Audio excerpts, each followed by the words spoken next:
श्री ब्रह्मदेवाय नमः। ओम आदि प्रजापते नमः। ओम श्री ब्रह्मदेवाय नमः। ओम आदि प्रजापते नमः। ओम श्री ब्रह्मदेवाय नमः। ओम आदि प्रजापते नमः। ओम श्री ब्रह्मदेवाय नमः। ओम आदि प्रजापते नमः। ओम श्री ब्रह्मदेवाय नमः। ओम आदि प्रजापते नमः। ओम श्री ब्रह्मदेवाय नमः। ओम आदि प्रजापते नमः। ओम श्री ब्रह्मदेवाय नमः। ओम आदि प्रजापते नमः। ओम श्री ब्रह्मदेवाय नमः। ओम आदि प्रजापते नमः। ओम श्री ब्रह्मदेवाय। वत्स भगीरथ, आंखें खोलो वत्स।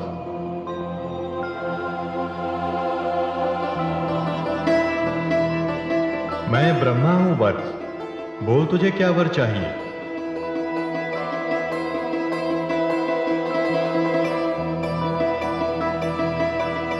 कल्याणमस्तु। हे आदि प्रजापति, वर देने की क्षमता भी उसी में होती है जो ये जानता है कि वर मांगने वाला क्या चाहता है। वत्स, तुमने सत्य कहा। अपने पूर्वजों के उद्धार के लिए तू देवी गंगा को धरती पर लाना चाहता है। जा, मैंने तुझे वर दिया। आप बड़े दयालु हैं ब्रह्मदेव। तू इसी समय मेरे साथ चल और मेरे कमंडल में निवास करने वाली देवी गंगा का आवाहन कर। चलिए ब्रह्मदेव।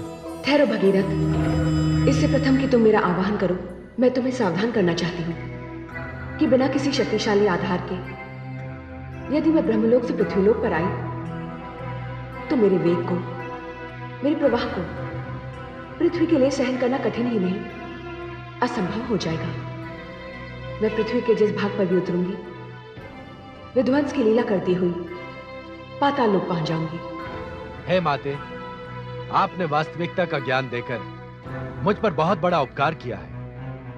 अब मैं आपका आवाहन तभी करूंगा जब मैं आपके अवतरण के लिए कोई उचित आधार ढूंढ लूंगा।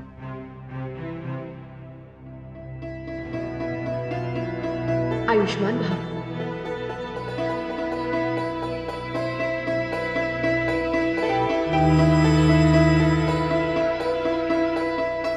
हे आदि प्रजापति, अब आप ही मेरा मार्गदर्शन कीजिए। आप ही मुझे बताइए कि मैं माता गंगा के लिए किसका आवाहन करूं।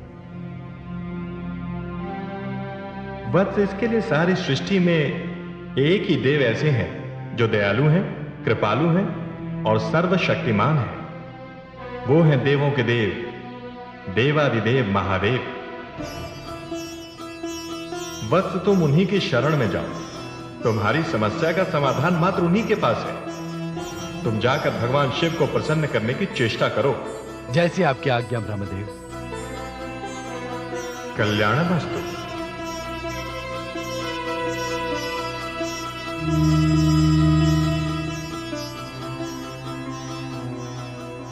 हे भोले शंकर, हे महादेव, मैं आपकी शरण में आ रहा हूं।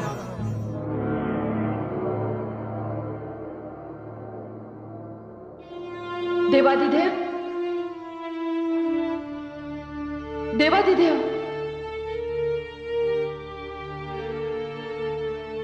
देवादिदेव। क्या बात है महादेवी? हे प्रभु, मेरा भक्त भगीरथ आपका आह्वान कर रहा है। उसने अन्न जल का त्याग कर दिया है। प्रभु, उसे दर्शन दीजिए प्रभु। किंतु महादेवी, अब उसके समक्ष क्या समस्या है? आपने तो उसकी मुख्य समस्या का समाधान कर दिया है। यह तो मैं नहीं जानती प्रभु, किंतु आप उसे शीघ्र दर्शन दीजिए और उससे पूछिए कि उसकी समस्या क्या है। हे महादेवी, संसार इसीलिए आपको जगदम्बा के नाम से पुकारता है। पुत्र को कष्ट में देखकर आप विह्वल हो उठी। आप चिंता ना करें महादेवी, मैं वहीं जा रहा हूं जहां आपका पुत्र मेरे ध्यान में लीन मेरा आवाहन कर रहा है।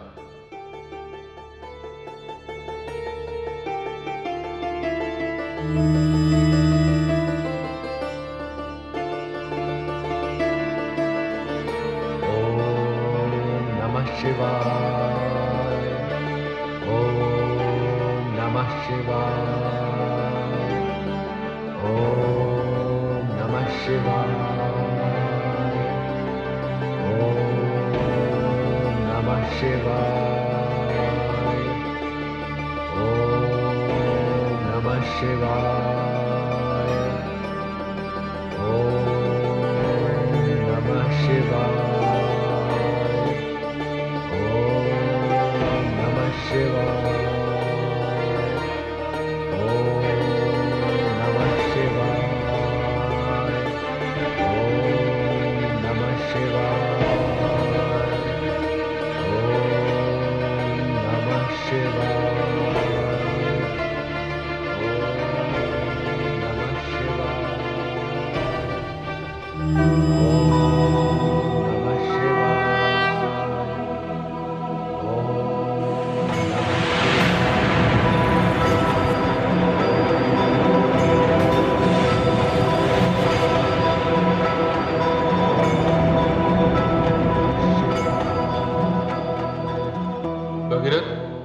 इस आयु में ऐसा कठिन संकल्प तो विरले ही लेते हैं।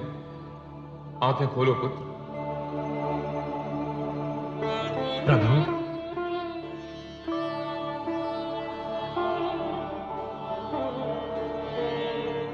जय शिव शंकर। भगीरथ, तुम तो महादेवी पार्वती के प्रिय भक्तों में से हो। तुम्हारे लिए तो वो स्वयं ब्रह्मलोक गई थी। कहो वत्स, तुम्हें मुझसे क्या वर चाहिए? हे प्रभु, हे देवाधिदेव, आपकी कृपा के बिना तो मेरा पूरा प्रयास ही निष्फल हो जाएगा। प्रभु, माता गंगा पृथ्वी पर आने के लिए तत्पर है। मैं जैसे ही उनका आवाहन करूंगा वह ब्रह्मलोक से चल पड़ेंगे। किंतु प्रभु, उन्हें पृथ्वी पर धारण कौन करेगा? ब्रह्मलोक से पृथ्वी की ओर आते समय उनका वेग इतना प्रबल होगा कि जिसे सहन करने की क्षमता धरती के किसी भाग में नहीं होगी। वो धरती का विध्वंस करती हुई पाताल लोक चली जाएंगी।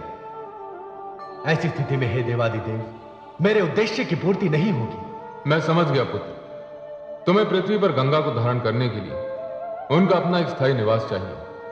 वैसे यह सत्य है कि गंगा बहुत विशाल है, बहुत शक्तिशाली है, उनका प्रभाव बहुत प्रबल है, इसलिए उन्हें सरलता से बांधा नहीं जा सकता। भगीरथ, तुम उनका आह्वान करो। ब्रह्मलोक से पृथ्वी पर आ रही प्रलयकारी गंगा का निवास स्थान मेरी जटाओं में होगा। मैं उन्हें अपने मस्तक पर रोकूंगा। आप धन्य हैं प्रभु, आप धन्य हैं। आपने मुझ पर, मेरे कुल पर और मेरे पूर्वजों पर बहुत बड़ी कृपा की है। मैं माता गंगा का आह्वान करने जा रहा हूं प्रभु।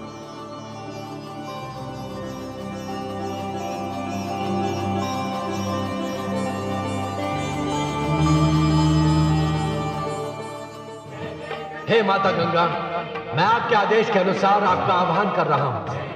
आप ब्रह्मलोक से पृथ्वीलोक पर आने की कृपा कीजिए। आइए माते, पृथ्वीलोक पर पधारिए माते। मैं भगीरथ आपका आह्वान कर रहा हूं।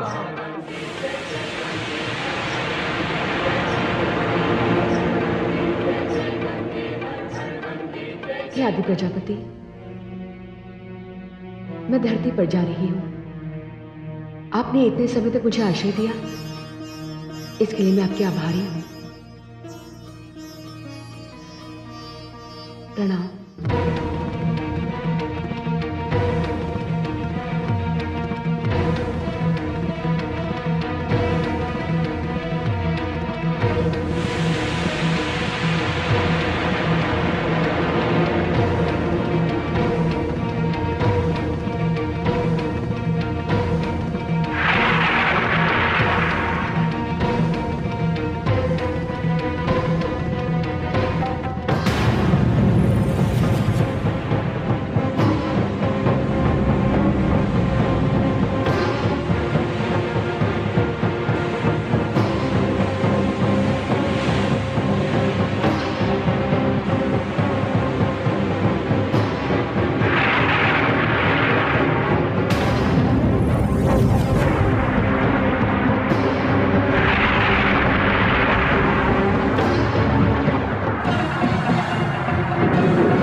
देवाधिदेव, हे महादेव, मैं वर्षों ब्रह्मा जी के कमंडल में रही, किंतु वहां मेरे ऊपर किसी प्रकार का नियंत्रण नहीं था और ना ही इस प्रकार के अनुशासन का बंधन था। मैं वह स्वतंत्र थी। मैं तो इधर उधर भागकर हास परिहास करती थी, किंतु यहां, हे देवाधिदेव, भला आपसे कौन जीत सका है? मुझसे भूल हुई है, मुझे क्षमा कर दे। अब मैं आपके समक्ष अपनी शक्ति का प्रदर्शन नहीं करूंगी। मुझे क्षमा कर दे भोलेनाथ, मुझे क्षमा कर दे। हे गंगे, आपको क्षमा याचना की कोई आवश्यकता नहीं। आप इतनी महान हैं, इतनी विशाल हैं, इतनी शक्तिशाली हैं कि आपका स्थान केवल शिव के मस्तक पर ही हो सकता है। इसीलिए मैंने आपको अपनी जटाओं में बांधा है। आप तो तीनों पथों पर गमन करेंगे, आकाश, धरती एवं पाताल। हे देवाधिदेव, श्री हरि विष्णु के चरणों से जो मेरी यात्रा आरंभ हुई है, वो आपकी जटाओं में आकर समाप्त हो गई। नहीं देवी, अभी आपकी यात्रा समाप्त नहीं हुई, अभी तो आपकी यात्रा आरंभ होनी है। आपको यहां तक लाने वाला मेरा नन्हा भक्त भगीरथ अभी भी विस्मय से आकाश की ओर देख रहा है। वो समझ नहीं पा रहा है कि आप कहां लुप्त हो गई। आप अपनी यात्रा से थकान का अनुभव कर रही हैं। आप तनिक विश्राम कीजिए, मैं भगीरथ की जिज्ञासा शांत करके आता हूं। हे महादेव, जिस प्रकार आपने मुझे स्वीकार किया है, मुझे अपनी जटाओं में स्थान दिया है, मेरी प्रार्थना है कि मेरा यह स्थान सदैव बना रहे। देवी गंगे, यह तो आपका स्थायी निवास ही हो गया। आप हरिप्रिया थी, आपने ब्रह्मलोक में निवास किया, अब आप हर प्रिया कहलाएंगी। देवी, समस्त संसार के लिए ब्रह्मा, विष्णु और मैं तीन भिन्न रूप हैं, किंतु सत्य यह है देवी कि हम तीनों एक ही हैं। मैं ही ब्रह्मा हूं, मैं ही विष्णु हूं, मैं ही शिव। विष्णु ही विष्णु हैं, विष्णु ही ब्रह्मा हैं, विष्णु ही शिव। ब्रह्मा विष्णु है, ब्रह्मा ही शिव।